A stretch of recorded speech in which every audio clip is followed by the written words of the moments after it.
नमस्कार आप सभी को। इस वीडियो में मैं आपको बताऊंगा भारतीय न्याय संहिता में सेक्शन 22। जो सेक्शन 22 है ये act of a person of unsound mind की बात करता है। जो अनसाउंड माइंड का पर्सन होता है, अगर वो कोई भी एक्ट वहां पर कर रहा है तो उसको वहां पर ऑफेंस नहीं माना जाएगा। जो सेक्शन 22 की मैंने आपको डायरेक्ट लैंग्वेज दी है, इसमें आपको दिख रहा होगा क्या लिखा है इसमें, nothing is an offence which is done by a unsound mind person.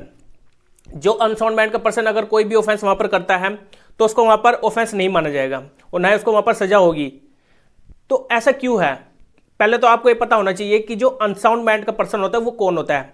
Unsound mind का पर्सन, आप इस वर्ड से ही आपको पता लग रहा होगा, जो मेंटली रूप से सही नहीं है, दिमागी रूप से वहां पर सही नहीं है। अनसाउंड माइंड पर्सन को हम अलग अलग तरीके से बता सकते हैं। ल्यूनेटिक, जो मतलब कि एक पागल व्यक्ति है, मेंटल डिसऑर्डर है, दिमाग रूप से ठीक नहीं है वो, या फिर इडियट पर्सन भी हम उसको बोल सकते हैं। तो इस तरह से इनको बोल सकते हैं अनसाउंड माइंड पर्सन को। और जो ये जो कोई भी एक्ट करता है तो उसको यहाँ पर ऑफेंस नहीं माना जाएगा। अब इतनी बात तो आपको पता लग गई है, nothing is an offence which is done by a unsound mind person. लेकिन इसके आगे और कुछ भी लिखा है। यहां तक तो मैं इसलिए बता रहा हूं क्योंकि यहां तक इसमें अगर कोई भी पर्सन, एक होता है मेडिकल इंसैनिटी, मेडिकल इंसैनिटी के ग्राउंड पर वो आता है और अपने आप को डिफेंस लेता है कि मुझे तो डॉक्टर ने बोला है कि आप पागल व्यक्ति, आप कुछ भी कर सकते हैं। नहीं, अगर आप पागल हो, मतलब कि अगर आप अनसाउंड माइंड पर्सन के हो, तो वहां पर उसने जो मेडिकल उसको सर्टिफिकेट मिला है किसी डॉक्टर से, तो वहां पर यह नहीं माना जाएगा कि उसने कोई ऑफेंस नहीं किया। इसमें आगे लाइन पढ़िए, इसमें आगे बताया गया है is incapable of knowing the nature of the act. मतलब कि अगर वो कोई एक्ट कर रहा है तो उसको ये पता होना चाहिए कि वो कौन सा एक्ट कर रहा है, उसके नेचर का पता होना चाहिए। अगर उसको पता होगा तो वहां पर उसको ऑफेंस माना जाएगा। और आगे क्या लिखा है, he is doing what is either wrong और कॉन्ट्रेरी टू लॉ। मतलब कि जो वो ऑफेंस, वो जो वहां पर एक्ट कर रहा था, तो उसको पता होना चाहिए था कि ये गलत जो मैं कार्य कर रहा हूं वो गलत कर रहा हूं। जो इसमें कॉन्ट्रेरी टू वर्ड लिखा हुआ है, तो इसका मतलब ये है कि वो अगेंस्ट द लॉ जाकर वहां पर वो एक्ट कर रहा है। कॉन्ट्रेरी टू लॉ का मतलब यहां पर ये दिया गया है, अगर वो किसी लॉ के प्रोविजंस को वहां पर वायलेट करता है और उसको पता है ये गलत है, तो वहां पर उसको वहां पर ऑफेंस माना जाएगा। ये आगे इसलिए लिखा है, अगर जो कोई भी अनसाउंड माइंड का पर्सन होता है उसको तो पता नहीं होता कि वो क्या कर रहा है, क्योंकि उसका मेंटली रूप से वो ठीक नहीं होता। लेकिन काफी अनसाउंड माइंड पर्सन को आपने देखा होगा जिनको डॉक्टर की तरफ से मेडिकल सर्टिफिकेट भी मिल जाता है इस चीज के लिए, और वहां पर वो आकर बोल देते हैं, डिफेंस ले लेते हैं कि हमें तो मेडिकल सर्टिफिकेट मिला है। नहीं, काफी अनसाउंड माइंड पर्सन के ऐसे होते हैं जिनको पता होता है कि वो जो एक्ट कर रहे हैं वो गलत कर रहे हैं और वो अगेंस्ट द लॉ जाके कर रहे हैं। उसको पता होता है ये गलत है, और उसके जो एक्ट होता है उसके उस नेचर का, जो वो एक्ट कर रहा है उसके नेचर का भी पता होता है उसको। तो इसी वजह से उसको वहां पर लायबल ठहराया जा सकता है। जैसे कि मैं आपको एक एग्जांपल दे देता हूं। जैसे कि एक लड़का और लड़की थे, तो दोनों एक दूसरे से बहुत प्यार करते थे। तो जो लड़की थी, लड़की ने उसको धोखा दे दिया, तो जो लड़का था वो डिप्रेशन में आ गया। डिप्रेशन में आने के कारण उसने किसी गुस्से में आकर के, जो रास्ते में कोई चल रहा था व्यक्ति, उसको चाकू घोंप दिया, पेट में उसको चाकू भोंक दिया, और वहीं का वहीं एट द स्पॉट वहां पर वो मर गया।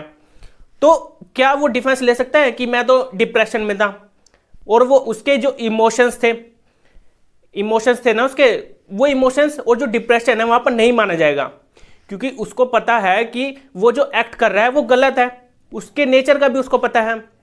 अब वहां पर इस चीज का डिफेंस नहीं लिया जा सकता।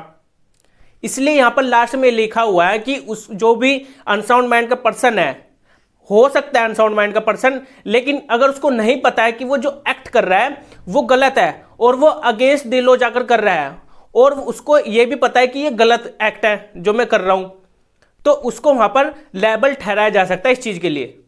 चाहे वो अनसाउंड माइंड का पर्सन हो, लेकिन उसके एक्ट का पता होना चाहिए उसको। यहां तक तो आप समझ गए होंगे, लेकिन मैं आपको एक केस बता देता हूं, उस केस से आपको क्लियर हो जाएगा। State of Madhya Pradesh versus Ahmadullah, 1961 का ये केस है। इसमें दो पर्सन होते हैं इस केस में, एक होता है सन इन लॉ, एक होती है मदर इन लॉ। तो जो सन इन लॉ है क्या करते हैं, एक दिन वो अपने घर में होता है और रात का टाइम होता है, वो रात को घर से निकलता है और जो अपनी अपनी सास के घर जाकर, मदर इन लॉ के घर जाकर, वो घर पे कैसे घुसता है पहले तो इस बात को सुनिए। उसके घर में वो दीवार को टाप कर घुसता है और वो टॉर्च लेकर निकला है घर से, टॉर्च लेकर निकला है क्योंकि रात का समय था, अब उसको दिखाई नहीं देता, वो निकल गया।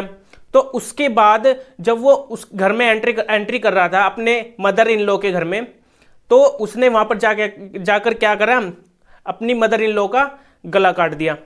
और गला जिस चाकू से काटा था उस चाकू को, और जो उसने उसका सर था, जो उसके सर को क्या करा उसने, उसको एक किसी कपड़े में बांधकर कहीं बाहर जमीन के नीचे गाड़ कर आ गया, वो फिर अपने घर वापस चले गया। अब जब उसके ऊपर यहां पर केस चला तो कोर्ट ने उसको वहां पर लायबल ठहराया, क्योंकि वहां पर वो डिफेंस ले रहा था एपिलेप्सी का। एक एपिलेप्सी एक बीमारी होती है जिसको दौरे की बीमारी बोल सकते हैं हम। मुझे दौरा पड़ता है इसलिए मुझे यहां पर डिफेंस मिलना चाहिए, नहीं, उसको वहां पर डिफेंस नहीं मिला, क्योंकि उसने क्या कर रहा था, वो जो एक्ट कर रहा था उसके एक्ट का नेचर का उसको पता था, जो वो एक्ट कर रहा था। अब जिस तरह से उसने एक्ट किया वहां पर, वो घर से टॉर्च लेकर निकला, अब उसको कैसे पता, अब जो पागल व्यक्ति होता है, जो दिमाग में उस पर ठीक नहीं होता है, उसको तो पता नहीं होता मैं क्या कर रहा हूं, ना वो टॉर्च चलेगा और ना ही वो दीवार टाप कर जाएगा, वो सीधा गेट से एंट्री करेगा ना। तो उसने क्या करा, दीवार भी टापी जब वो अपनी मदर इन लॉ के घर में घुसा, और फिर मदर इन लॉ का उसने गला काटकर उसने एक कपड़े में बांधकर उसको दबा भी आया। अब जो ऐसा एक्ट कर रहा है उसको तो क्या करना चाहिए था, जो पागल, पूरी तरह से पागल व्यक्ति होता है, मेंटली रूप से बिल्कुल भी ठीक नहीं होता, वो पर्सन क्या करता वहां पर, वो वहीं पर उसको छोड़ देता और वहीं पर पागल जैसी हरकत करता, क्योंकि वो तो उसको तो पता है ना, क्योंकि उसको लग रहा था, जो वो छिपा रहा था, उसका जो सर था और जो उसने जिस चाकू से काटा था उसने उसको छिपा दिया। अब उसको तो पता है ना कि ये गलत कर रहा हूं मैं और अगेंस्ट द लॉ जाकर कर रहा हूं।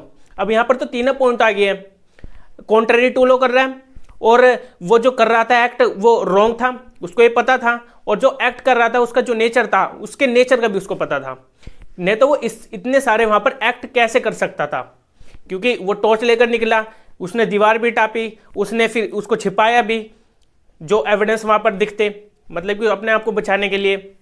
अब इस तरह से कोई पागल व्यक्ति तो कर नहीं सकता, या फिर हम दौरे की बीमारी बोल सकते हैं, जो एपिलेप्सी हम बोलते हैं। तो वहां पर वो इस चीज का ग्राउंड ले रहा था, तो इस चीज का उसको डिफेंस नहीं मिला।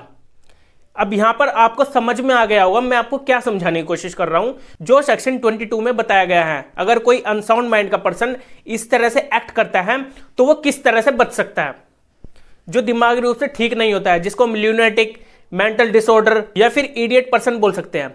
यहां पर वो डिफेंस नहीं ले सकता किसी डिप्रेशन से रिलेटेड या फिर इमोशन से रिलेटेड। अब डिप्रेशन इमोशंस का मैंने आपको एग्जांपल बताया था अभी, क्या करता है उसमें, वो जो डिप्रेशन में जाकर किसी का गला काट देता है क्योंकि उसकी गर्लफ्रेंड ने उसको धोखा दे दिया।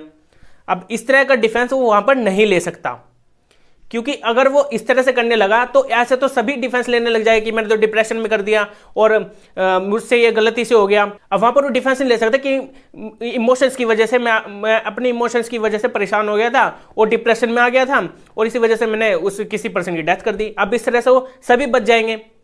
और मैंने एक मेडिकल रूप से यहां पे बताया, जो एक होता है मेडिकल इंसैनिटी, एक होता है लीगल इंसैनिटी। जो मेडिकल इंसैनिटी होता है, अगर वहां पर उसको मेडिकल रूप से सर्टिफिकेट मिला है डॉक्टर की तरफ से, तो वहां पर अगर जो वो एक्ट कर रहा था उसके नेचर को उसको पता था और वो जो एक्ट कर रहा था वो गलत है और कॉन्ट्ररी टू लॉ है, अगेंस्ट द लॉ है, उसको इस बात का पता था, तो फिर उसको लायबल ठहराया जाएगा, चाहे मेडिकल सर्टिफिकेट उसको मिलाओ डॉक्टर से या नहीं मिलाओ। लेकिन उसके पहले लीगल इंसैनिटी देखी जाएगी, इसको हम लीगल इंसैनिटी बोलेंगे। लीगल इंसैनिटी किसको बोलेंगे, जो वो एक्ट कर रहा था उसके नेचर को उसको पता था और जो वो एक्ट कर रहा था वो कॉन्ट्ररी टू लॉ था, अगेंस्ट द लॉ जाकर वो एक्ट कर रहा था, और जो वो एक्ट कर रहा है वो गलत है, उसको ये बातें पता होना चाहिए। इसको हम बोलते हैं लीगल इंसैनिटी। और मेडिकल इंसैनिटी मैंने आपको बता दिया। अब दोनों आपको कॉन्सेप्ट समझ में आ गए होंगे, मेडिकल इंसैनिटी, लीगल इंसैनिटी होता क्या है। अब आपको ये क्लियर हो गया होगा कि जो अनसाउंड माइंड का पर्सन है वो किस तरह से वहां पर बचेगा। वो इस तरह से डिफेंस नहीं ले सकता जो मैंने आपको बताया डिप्रेशन और इमोशन से रिलेटेड। तो अब आपको ये क्लियर हो गया होगा जो अनसाउंड माइंड का पर्सन है वहां पर उसको किस चीज का डिफेंस मिलेगा, कब उसको डिफेंस मिलेगा। तो मिलते हैं अब हम अपनी नेक्स्ट वीडियो में। और अगर आपने मेरे चैनल को सब्सक्राइब नहीं किया है तो जल्द से जल्द चैनल को भी सब्सक्राइब कर लीजिए। Okay bye.